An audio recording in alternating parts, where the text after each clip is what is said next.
Hello, I am Stella Carlo reporting live from Abuja. Recently, a video went viral featuring a Lagos corps member who expressed her frustration on the rising cost of living. She called out President Tinubu's administration, and this has sparked a nationwide conversation. We are on the streets of Abuja to get people's thoughts on this. Join us as we speak to people on the streets. Corps member has to be given audience. It has to be given priority for everything. Because once you are a copper, you need help, you understand. Being given her 33,000, and 33 will not be enough, and she exposed it that this is the problem. People should have listened to her, give her audience, you understand, give her contribution if there is any. But saying that she is criticizing Tinubu is not so. Because as a leader, whatever happens goes to the leader. I have a child, he's a copper, but he was telling me that up to now they are getting 33,000. I say, how comes? You know, I have to bring out of my salary and add to him so that he can survive. Somebody from Sokoto to Niger State or Sokoto to Anambra State, you know, just consider even the transport now.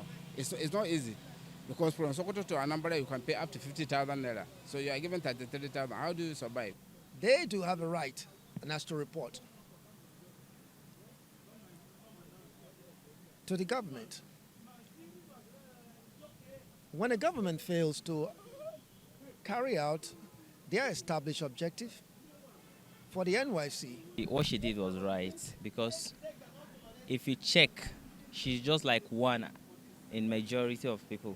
Like if you check the corps members that have passed out recently, I bet you this lady now coming out to speak for her own self, if you go into the camp and ask some questions, or the guys, the ones now on the field working, I bet you the stories you hear, different things going on. How can you serve in school? How can you spend your time in school for how many years?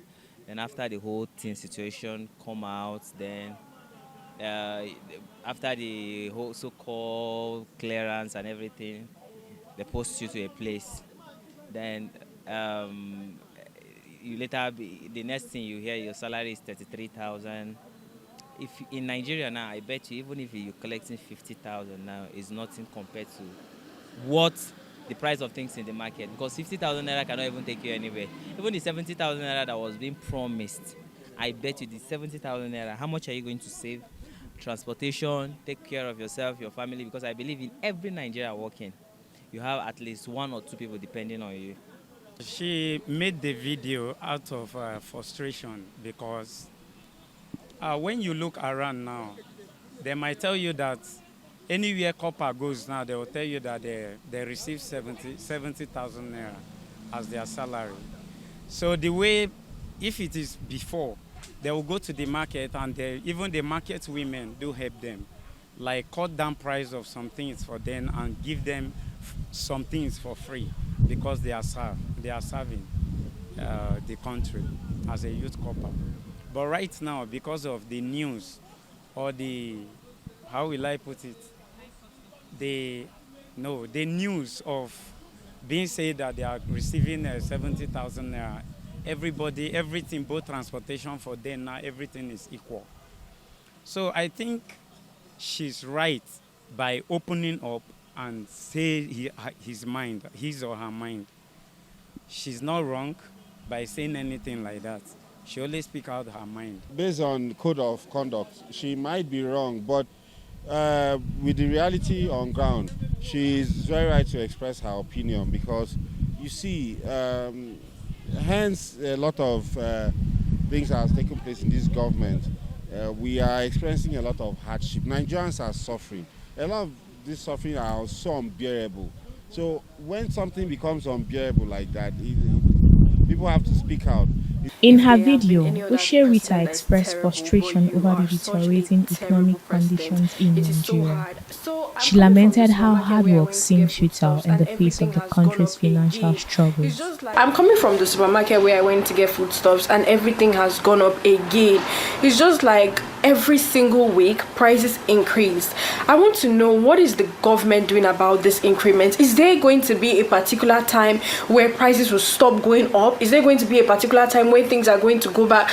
Guys, why am I going to get a crate of egg and they're telling me it is 6.5? It doesn't make any sense that egg will cost 6.5. Like, I literally can't remember when egg used to cost 800. Like, why is no one saying anything about it? Being an NYSC copper, there's nothing beneficial about this whole NYSC thing. The money I spend on transportation is just more than the alawi the government gives me. Like, it doesn't, I can't keep up. Like, I'm so tired of this bill and I can't keep up. I am overwhelmed and I'm tired. I'm exhausted. It's too much, and I wish that we would start calling the government out heads on. For example, Tinubu, you are a terrible president. Like, what are you doing to help us?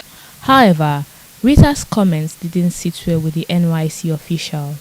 According to the NYC Constitution, corps members are expected to remain neutral and impartial, avoiding any public statements that could be seen as supporting or opposing any government. But her video clearly went against this rule.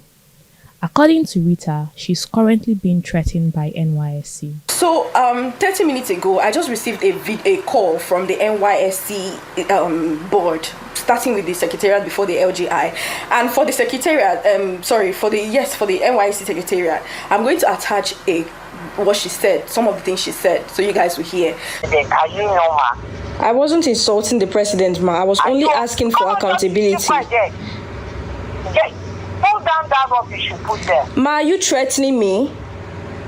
Pull down that rubbish. You are not talking to your mate. Ma, she called me and she was shouting and she was threatening me to take down the video. And I'm in my first mind, I'm like, wait, how did they get my phone number? And then I realized that every NYC copper has to fill a file with your phone number and your address. I'm like, these people actually have my house address and they know where I'm staying. I never insulted the president. I said he's terrible. That is not an insult. It is a statement, and I did not go on and start saying, oh, Tinubu, you're this, you're that. I just said he's a terrible president. Why is it a problem that the NYC government, NYC secretariat, or NYC board will call me to threaten me?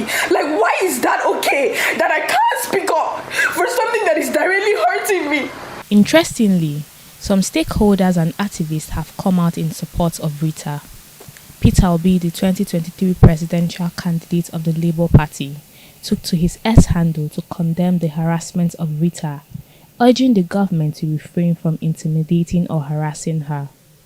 Additionally, popular comedian and activist Mr. Macaroni has also shown his support for Rita. He has been a vocal advocate for freedom of speech and has likely seen Rita's situation as a reflection of the struggles many Nigerians face in speaking truth to the power. Some persons have asked the government and NYC officials to listen to her and tamper justice with mercy. I want the government to listen to the corpers, give corpers audience, give them attention, add more money for them. And when you are frustrated somehow, you can do anything. You can even become a mad person when you are frustrated. So I don't think it is something that people should against her or criticize her by saying the truth.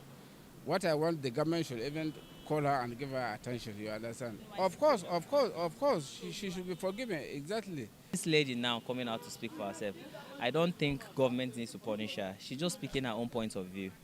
Yes, she's just speaking her own point of view because of maybe the frustration of what she is being through. So I think what government to do is maybe they should look into her statement or just take time, analyze the videos, follow each step, every word she make there. Then if there's any correction you just make because I believe in Nigeria we have freedom of speech. So she just came out to speak of her mind. So I don't think there's any necessary punishing her for any reason. For me, I'll beg the government to, if there's a way to pardon her, because I believe that she did this out of frustration. So if there's a way the government can please pardon her, because I believe this lady, if everything, the way she planned her service to be, was exactly what she see, I bet you she won't come out. I think they should temper justice with mercy. Not just even justice with mercy, because she did the right thing. Somebody will not be dying and keep hiding the truth. Or should we say that she should go to the street and do prostitution to feed herself while serving? Or she should go and do fraudster you should be frauding people while serving. She did the right thing. So I don't think she deserves any punishment. Government should embrace the criticism people are up on currently, because if they have to look into this criticism, it will help them. They can take the bad part and throw they can take the good part and throw the bad part away. You understand? If you ask 10 out of 10, everybody is complaining. For a copper to express her mind, I don't think she should be punished. It could have been unbearable for her to have come out publicly like that too. Although NYSC is yet to release an official statement, but one thing is clear. This story has ignited a crucial conversation about freedom of speech, the role of citizens in holding leaders accountable, and the responsibilities that come with being a core member. We will continue to follow this story and bring you updates. Stella Carlo reporting for True Vision TV.